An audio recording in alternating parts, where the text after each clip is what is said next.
શું કે બચ્ચા પાર્ટી મજામાં? યાદ છે ને આગળના લેક્ચરની અંદર આપણે શું ડિસ્ક્રિપ્શન આપ્યું હતું, શું ચર્ચાઓ કરી હતી, યાદ છે? હા કે ના?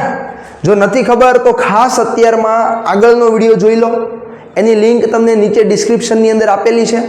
તો અત્યારે જ પહેલાં જે આગળનો વિડીયો છે તેને જોઈ લો, તો આ વિડીયોની અંદર સારી રીતે તમને ખબર પડશે. બરાબર છે? તો આપણે આજે ચર્ચા કરવાની છે એક પ્રવૃત્તિની, પણ એની પહેલાં હું તમને આના આગળના લેક્ચરની અંદર શું ચર્ચા કરેલી હતી તે જણાવી દઉં. વૈજ્ઞાનિકોના બે સમૂહ હતા. હવે પહેલો સમૂહ એવું કહે છે કે જે દ્રવ્ય છે ને એ સળંગ છે, અને બીજો સમૂહ એવું કહે છે કે જે દ્રવ્ય છે તે રેતીના કણોની માફક નાના નાના કણોનું બનેલું છે. પહેલા સમૂહે એવું કીધું કે લોખંડ અને લાકડાના ટુકડાની માફક એ સળંગ છે, જેમાં પેન છે. બરાબર? બીજો સમૂહ એવું કહે છે કે રેતીના કણોની માફક નાના નાના કણોનું બનેલું છે. તો આપણા માઇન્ડમાં પ્રશ્ન થાય છે કે સર આ બે સમૂહમાંથી ને કયો સમૂહ સાચું કહે છે, સમૂહ નંબર 1 કે સમૂહ નંબર 2? તો આપણે કયો સમૂહ સાચું કહે છે તેની ચર્ચા કરવાની છે. તો ખાસ આ પ્રવૃત્તિ દ્વારા જાણીએ કે ખરેખર દ્રવ્ય સળંગ છે કે નાના નાના કણોમાં વિભાજિત છે. ઓકે, તો ચાલો પ્રવૃત્તિ નંબર 1, હેતુ. શું છે ભાઈ હેતુ? તો કે દ્રવ્ય સતત કણોનું બનેલું છે. લગભગ હેતુ જોઈને તમને ખ્યાલ આવી ગયો છે કે દ્રવ્ય ખરેખર કણોનું બનેલું છે. બરાબર? પણ આપણે પ્રવૃત્તિની અંદર ઉતરીએ, સારી રીતના સમજવાની કોશિશ કરીએ. ચાલો, શું છે ભાઈ આ પ્રવૃત્તિની અંદર? તો કે આપણે શાંતિથી સમજીએ. ચાલો, એક તમારે લોકોને ખાલી ગ્લાસ લઈ લેવાનો છે. શું લઈ લેવાનું છે? ગ્લાસ. ઓકે, હવે આ ગ્લાસની અંદર તમારે પાણી ભરી દેવાનું છે. તો કે ચાલો ભાઈ મેં પાણી ભરી દીધું. હવે જેટલું તમે પાણી ભર્યું છે ત્યાં તમારે માર્ક કરી દેવાનું છે કે ભાઈ મેં આટલું પાણી ભર્યું, અહીંયા સુધીનું. તો કે મેં માર્ક કરી દીધો કે ભાઈ મેં અહીંયા સુધી પાણી ભર્યું. ડન? અહીંયા દેખાય છે તમને મેં અહીંયા સુધી પાણી ભર્યું. હવે તમારે માત્ર એક ચમચી કાં તો ખાંડ કાં તો મીઠું લઈ લેવાનું. એક ચમચી ખાંડ અથવા તો એક ચમચી મીઠું લઈ લેવાનું છે, અને એ ચમચી ખાંડની અથવા તો મીઠાની આ પાત્રની અંદર ઠાલવી દેવાની છે. એટલે શું થશે? એક્ઝામ્પલ તરીકે તમે મીઠું લીધું તો શું થશે? આ મીઠું તળિયા પર જઈને બેસી જશે. હવે ચમચી વડે હલાવી નાખો પાત્રને વ્યવસ્થિત. ઓકે, થોડો સમય થશે એટલે જેટલું પણ મીઠું કે જેટલી પણ ખાંડ છે તે પાણીની અંદર એકદમ સુવ્યવસ્થિત રીતે ઓગળી જશે. હવે નોટ કરો કે તમે જે માર્ક કરેલું છે આપણે, એ માર્ક કરતાં પાણીનું પ્રમાણ વધ્યું કે ત્યાં ને ત્યાં જ છે? નોટ ડાઉન કરો. પાણીનું પ્રમાણ જે માર્ક કરેલું છે તેની કરતાં ઉપર જાય છે કે જ્યાં હતું ત્યાં ને ત્યાં જ રહી છે? તો તમે જ્યારે જોશો ને તો તમને ખબર પડશે કે જે માર્ક કરેલું હતું ને, પાણી હજી ત્યાં ને ત્યાં જ છે. પાણી જરા પણ ઉપર નથી જતું. આવું કેમ? સર મેં એક વાર્તા સાંભળી, થોડી કાગડાવાળી વાર્તા. યાદ છે? કાગડાને બહુ તરસ લાગી હતી, તો એણે એક મોટો શું હતો પાત્ર હતું, એની અંદર એક એક કાંકરો નાખતો જાય, પથ્થરના નાના નાના ટુકડા નાખતો જાય, એમ પાણી ઉપર આવતું જાય.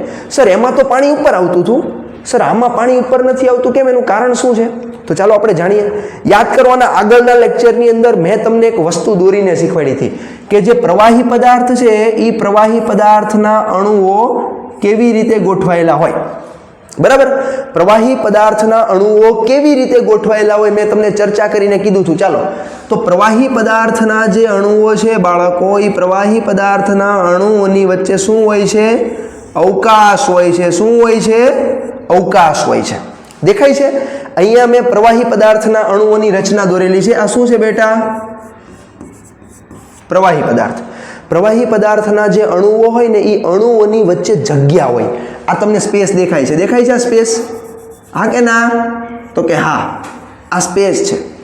તો જ્યારે તમે મીઠું નાખશો ને, તો આવી પરિસ્થિતિની અંદર જે મીઠાના નાના નાના કણ છે ને, એ મીઠાના કણ પાણીના કણોની વચ્ચે જઈને શું થશે? ગોઠવાઈ જશે. હવે તમે વિચારો, જો પાણી સળંગ હોય, પાણી જો સળંગ હોય અને તમે જ્યારે મીઠું નાખો તો શું મીઠું નીચે ઉતરી શકે? હા કે ના? તો કે નહીં ને. તો આની ઉપરથી આપણે એવું કહી શકીએ કે પાણી ખરેખર સળંગ નથી, એટલે કે દ્રવ્ય ખરેખર સળંગ નથી હોતું. દ્રવ્ય નાના નાના કણોનું બનેલું હોય છે. શેનું બનેલું હોય છે? નાના નાના કણોનું બનેલું હોય છે. હવે પાણીની સપાટી ઉપર કેમ ન આવી? કારણ કે મેં તમને કીધું પાણીના અણુઓની વચ્ચે જગ્યા છે અને આ જગ્યાની અંદર જઈને મીઠું ગોઠવાઈ ગયું. જો જગ્યા ન હોત તો પાણીના અણુ પોતાની જગ્યા રોકત, પણ અહીંયા ઓલરેડી જગ્યા હતી, એ જગ્યામાં જઈને મીઠાના કણો ગોઠવાઈ ગયા છે, તો આ કારણે પાણીનું પ્રમાણ પણ ઊંચું આવતું નથી. ખબર પડે છે બાળકો? ચાલો આપણે નેક્સ્ટ સ્લાઇડમાં જઈએ. શું છે નેક્સ્ટ વસ્તુ? શાંતિથી સાંભળજો, બહુ અગત્યની વસ્તુ છે, બહુ ઇમ્પોર્ટન્ટ છે, બહુ મજા આવે એવું કામકાજ છે આમાં. ચાલો, પ્રવૃત્તિ 1.2 ખૂબ જ ઇમ્પોર્ટન્ટ છે. આની અંદરથી 1 માર્કનો MCQ પૂછાય છે દર વર્ષે, તો ખાસ નોટ ડાઉન કરી લેજો. શું છે ભાઈ? આપણો પહેલા હેતુ જોઈ લઈએ. હેતુ શું છે બાળકો? યાદ રાખજો, હેતુ શું છે બાળકો? હેતુ છે દ્રવ્ય અતિ સૂક્ષ્મ કણોનું બનેલું હોય છે. સર, હમણાં આપણે એક વસ્તુ જોઈ કે દ્રવ્ય કણોનું બનેલું છે. ઓકે, માની લીધું, ચાલો. પણ સર, હવે મારા મનમાં એવો પ્રશ્ન થાય છે કે કણો જે છે એ કણો ખરેખર કેટલા સૂક્ષ્મ હશે, કેટલા નાના કણો હશે? સમજાય છે? આ પેન છે તો શું આ સળંગ હશે? તો કે નહીં, આ નાના નાના અતિ સૂક્ષ્મ કણોની બનેલી છે.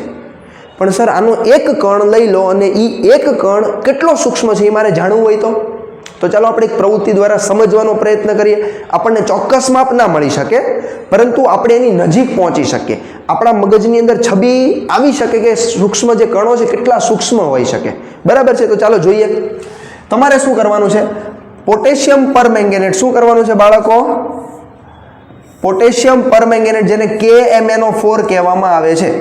ખાસ નોટ ડાઉન કરજો, KMnO4 પોટેશિયમ પરમેંગેનેટનું આણ્વીય સૂત્ર છે. 1 માર્કમાં પૂછાય છે, ખાસ તમારી બુકમાં નોટ ડાઉન કરી લેજો. KMnO4 શું છે ભાઈ? પોટેશિયમ પરમેંગેનેટ ના સ્ફટિક ના 2 થી 3 કણ લેવાના છે, જેને 100 ml પાણીની અંદર ઓગાળવાના છે. બરાબર છે? શું કરવાનું છે? આપણે એક પાત્ર લીધું, પાત્રની અંદર 100 ml પાણી લઈ લીધું.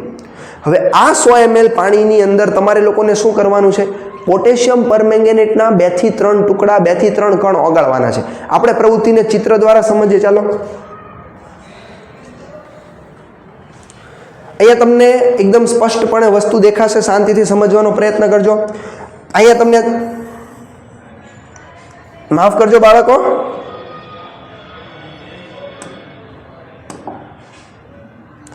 અહીંયા તમને એક પાત્ર દેખાય છે. બરાબર છે? આ પાત્રની અંદર તમે લોકોએ શું કર્યું? 100 ml જેટલું પાણી લઈ લીધું. શું કર્યું? 100 ml જેટલું પાણી લઈ લીધું. હવે તમારે એ પાત્રની અંદર પોટેશિયમ પરમેંગેનેટના 2 થી 3 સ્ફટિક ઓગાળવાના છે. શું ઓગાળ્યું? પોટેશિયમ પરમેંગેનેટ, જેનું સૂત્ર શું છે? KMnO4. ઓકે, આટલી વસ્તુ સમજજો. હવે નેક્સ્ટમાં જઈએ. ઓગાળ્યું પોટેશિયમ પરમેંગેનેટ જે છે એને જ્યારે તમે દ્રાવણમાં ઓગાળશો તો એ ગુલાબી કલરનું થઈ જશે. કેવા કલરનું થઈ જશે? ગુલાબી કલરનું, જે તમને અહીંયા દેખાય છે. ઓકે, હવે બાકીના તમારે 5 થી 7 પાત્ર લેવાના છે. આ 5 થી 7 પાત્રની અંદર તમારે માત્ર 90 ml, સાંભળજો, 90 ml જેટલું પાણી ભરવાનું છે. કેટલા ml? 90 ml. અહીંયા જો ભરેલું છે. તમને અહીંયા લાગે છે કે સર અહીંયા 100 ml લખ્યું છે, અહીંયા 100 ml લખ્યું, અહીંયા પણ 100 ml લખ્યું, પણ એ શું કામ લખ્યું છે હમણાં તમને સમજાશે. ચાલો, હવે તમારે શું કરવાનું છે? આ પાત્રની અંદર 100 ml પાણી છે અને પોટેશિયમ પરમેંગેનેટ ઓગાળેલું છે. હવે તમારે આ પાત્રની અંદરથી 10 ml શું કરવાનું? 10 ml જે પાત્રમાં પાણી ભરેલું છે પ્રવાહી, એ 10 ml પ્રવાહી કોની અંદર નાખી દેવાનું છે? આની અંદર, આ પાત્રની અંદર. કેટલા ml નાખ્યું બાળકો આપણે? 10 ml. હતું કેટલું? 90. 10 એડ કર્યું તો કેટલું બની ગયું? 100 બની ગયું. સમજ પડે છે? સમજાય છે કે નહીં? 90 ml પાણી હતું. આ પાત્રમાંથી આ પાત્રમાં તમે 10 ml પાણી નાખ્યું. ઓકે, તો કેટલું બની ગયું પાણી? 100 ml બની ગયું. હવે આનો મતલબ શું થયો? આ પાત્રમાંથી તમે પાણીનો કેટલા ટકા ભાગ લીધો? કેટલા ટકા ભાગ લીધો? 10મો ભાગ લીધો કહેવાય. એક્ઝામ્પલ તરીકે જોવો, અહીંયા 10/100. તો શું થયું? 100 ml પાણી હતું, એમાંથી તમે 10 ml જેટલું પાણી લઈ લીધું. તો કેટલામો ભાગ લીધો? જો દેખાય છે અહીંયા, કેટલામો ભાગ લીધો? 10મો ભાગ આપણે લીધો. હવે એ 10મો ભાગ આપણે આ દ્રાવણમાં નાખ્યો તો તમને સ્પષ્ટ ચિત્ર ઉપરથી દેખાય છે. આ થોડોક ડાર્ક કલર છે, આ થોડોક આછો કલર છે. એનો મતલબ શું કે આમાં જેટલા પોટેશિયમ પરમેંગેનેટના કણ છે તેમાંથી થોડા ઘણા કણો આ પાત્રમાં આવ્યા. ઓકે, આ પાત્રની અંદર આવે છે ને. હવે તમારે બેઠી વસ્તુ કરવાની છે. ફરી વખત આમાંથી ને 10 ml લઈને એની અંદર નાખવાનું છે, આની અંદર. કેટલા ml નાખ્યું ફરી વખત? 10 ml. તો પાછો આમાંથી ને 10મો ભાગ લઈને આમાં નાખો તો પાછું એક મીંડું અહીં આવી જશે. સમજાય છે? આ પાત્રમાંથી પાછું તમે આમાં નાખ્યું, કેટલામો ભાગ નાખો? 10મો ભાગ નાખો. ડન. તો આમાં ઓલરેડી ગુલાબી કલરના પોટેશિયમ પરમેંગેનેટના કણો હતા. જેટલા કણો હતા તેમાંથી થોડા ઘણા કણો આની અંદર આવે છે. ઓકે, હવે સેમ ટુ સેમ પ્રોસિજર. ફરી વખત આમાંથી ને આમાં નાખો. કેટલું નાખશો? 10 ml. પાછું એક મીંડું આવશે, 10મો ભાગ લીધો એટલે. સમજાય છે? તો આનો રંગ અને આનો રંગ જુઓ, આ રંગ વધારે આછો છે. એનો મતલબ શું થયો? હજી ગુલાબી છે. એનો મતલબ શું છે કે આની અંદર રહેલા પોટેશિયમ પરમેંગેનેટના થોડા ઘણા કણો આની અંદર પાછા આવ્યા છે. સમજાય છે? તો હવે ગણતરી મારો. એકમ, દશક, 100, 1000 અને 10,000. એટલે કે 10,000મો ભાગ તો અત્યારમાં જ આવી ગયો. એટલે કણ અહીંયા તમે 100% કણ લીધા હતા તો વિચાર કરો 10,000મો ભાગ અહીંયા સુધીમાં પહોંચી ગયા. હજી તમે બીજા 5 થી 7 પાત્રો લ્યો તો ખબર પડે કે કણ કેટલા સૂક્ષ્મ છે. દ્રવ્યના જે કણો છે એ કેટલા સૂક્ષ્મ હોય. બરાબર છે? ચાલો હવે તો બાળકો, હવે આપણે આ ચિત્ર દ્વારા વધારે સારી રીતના સમજાશે. શાંતિથી જોજો. સૌથી પહેલું પાત્ર હતું જેની અંદર તમે શું કર્યું? બાળકો શાંતિથી સમજજો. આની અંદર તમે શું લીધું?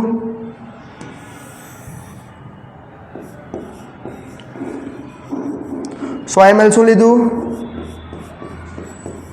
પાણી લીધું. અને તેની અંદર તમે પોટેશિયમ પરમેંગેનેટના ટુકડા નાખ્યા. તો પાણીનો રંગ કેવો થઈ ગયો? દ્રાવણનો રંગ ગુલાબી થઈ ગયો, ઘેરો ગુલાબી. હવે આની અંદરથી ને તમે આની અંદર 10 ml પાણી નાખ્યું હતું. કેટલું નાખ્યું હતું? 10 ml. આની અંદરથી ફરી આની વખત નાખ્યું. આની અંદરથી ફરી આ પાત્રની અંદર, આ પાત્રની અંદરથી ફરી આ પાત્રની અંદર, અને આ પાત્રની અંદરથી ફરી આ પાત્રની અંદર તમને આ ભાઈ પાણી નાખતા દેખાય છે ઇન્જેક્શનની મદદથી. જરૂરી નથી ઇન્જેક્શન જ લેવું. તમારી પાસે ટેસ્ટ ટ્યુબ હોય, તમારી પાસે ઢાંકણ હોય, તમારી પાસે જો ચોક્કસ 10 ml ના માપનું કોઈ પણ પાત્ર હોય તો તમે એની વડે લઈ શકો છો. તો હવે તમે આકૃતિ ઉપરથી સ્પષ્ટ સમજો. આનો રંગ જુઓ, એકદમ ઘેરો ગુલાબી, થોડોક આછો ગુલાબી, થોડોક આછો, ધીમે ધીમે ધીમે ધીમે રંગ એકદમ આછો થતો જાય છે. તો આનો મતલબ શું છે? શાંતિથી સમજવાની કોશિશ કરજો. આનો મતલબ શું છે? આની અંદર જે કણો હતા પોટેશિયમ પરમેંગેનેટના, એ જ પોટેશિયમ પરમેંગેનેટના કણો આની અંદર, એટલે કે આ પાત્રની અંદર પણ આવ્યા છે. થોડીક ઓછી માત્રામાં છે પરંતુ આવ્યા તો છે જ. તો આની ઉપરથી આપણને સમજ શું પડે છે કે જે પોટેશિયમ પરમેંગેનેટના કણો પહેલા પાત્રમાંથી છેલ્લા પાત્રમાં આવ્યા, એની ઉપરથી એમ સમજ પડે કે દ્રવ્યના કણો એકદમ અતિ અને અતિ સૂક્ષ્મ હોય છે, જે ખૂબ જ આસાનીથી જોઈ શકાતા નથી. નરી આંખે તો ક્યારેય નહીં. એને જોવા માટે તમારે ઇલેક્ટ્રોન માઇક્રોસ્કોપનો ઉપયોગ કરવો પડે છે. તો બાળકો, આગળના વિડીયોની અંદર આપણે દ્રવ્યની વચ્ચે જગ્યા છે, કણોની વચ્ચે જગ્યા છે, એની વિશે ચર્ચા કરવાની છે. તો ખાસ કરીને તમામ લોકોને વિનંતી છે, જો આગળનો લેક્ચર નથી જોયો તો તેની લિંક ડિસ્ક્રિપ્શનમાં આપેલી છે. નેક્સ્ટ લેક્ચર માટે તમે ખાસ તૈયાર રહેજો. આ ઉપરાંત વોટ્સઅપ, ટેલિગ્રામ, આ દરેકની લિંક તમને નીચે આપેલી છે ડિસ્ક્રિપ્શનમાં. ટેલિગ્રામની પણ લિંક છે. તો ખાસ તમામ બાળકોને નોંધ છે કે આની સાથે આપણા વોટ્સઅપ ગ્રુપ અને આપણા ટેલિગ્રામ ગ્રુપની સાથે જોડાઈ જાઓ. આ ખાસ નોંધી લેજો. આ ઉપરાંત તમને લોકોને આ પીપીટી PDF સ્વરૂપે મળી જશે, જેની લિંક તમને નીચે ડિસ્ક્રિપ્શનમાં આપી દેવામાં આવશે. તો ખાસ કરીને તમારી પાસે આ પીપીટી PDF પહોંચી જાય અને તેમાંથી તમે સારી રીતના તૈયારી કરી શકો. તમારા બાળકો, તમારા જે મિત્રો છે તેને શેર કરો, એ લોકો પણ લાભ લઈ શકે. કારણ કે આ સંપૂર્ણપણે ફ્રી છે. અને આપણે ધોરણ 9 અને ધોરણ 10ના તમામ લેક્ચરો મૂકવાના છે. તો તમારા મિત્રોને વધુને વધુ શેર કરો અને સરળ ભાષામાં ચિત્રોની સાથે, આપણે 3D મોડલની સાથે ધોરણ 9 અને ધોરણ 10 ભણવાના છીએ. તો તમારો મિત્ર પણ આ વસ્તુનો લાભ લઈ શકે તેની માટે તેને શેર કરો. આવતા લેક્ચરની અંદર મળીશું. ત્યાં સુધી નમસ્કાર. Thank you.